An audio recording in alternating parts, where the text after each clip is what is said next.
In this video, I would like to talk about iterative design and in fact, iterative development as well. Now, iterative design and development is a sort of a cyclical process. Cyclical development is really not much different from traditional waterfall method. However, we attempt to condense development into several cycles, which are then comprised of a certain amount of time. So what this means is that after just a couple of weeks, depending on what your time frame is, we have a working version or a working prototype.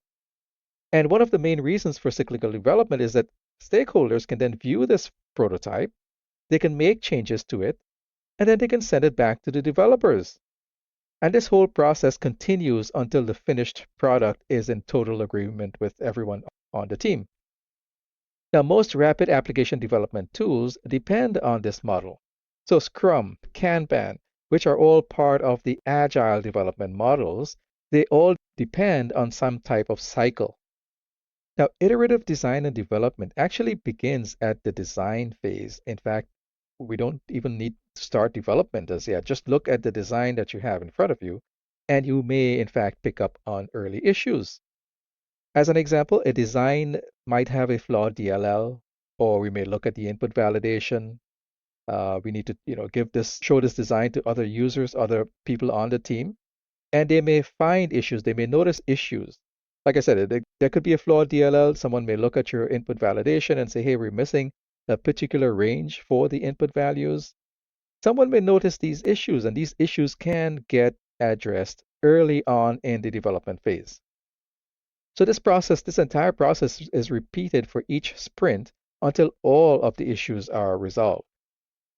So in terms of secure coding and defensive programming, we are eliminating potential hazards in the application before it even gets to the final release. So what are some of the advantages of iterative design and development? Well, I've already mentioned some. Those early problems can be addressed, and we can make sure that we are not releasing insecure code. But also the feedback that we get in an iterative design and development type of environment is more meaningful. Developers tend to be logical and analytical. So if we are as precise as possible with the feedback, then those issues get fixed faster. In other words, there's no room for interpretation as in the waterfall method. Now, because we have these shorter development periods, at the end of which we do have something to show, which is the prototype, as I mentioned before, this in itself helps provide focus for the team. In other words, because of this cyclical development, design and development, we avoid scope creep, or we tend to avoid scope creep. Now, of course, another advantage is, again, because of the prototype that we develop, we could have partial implementation.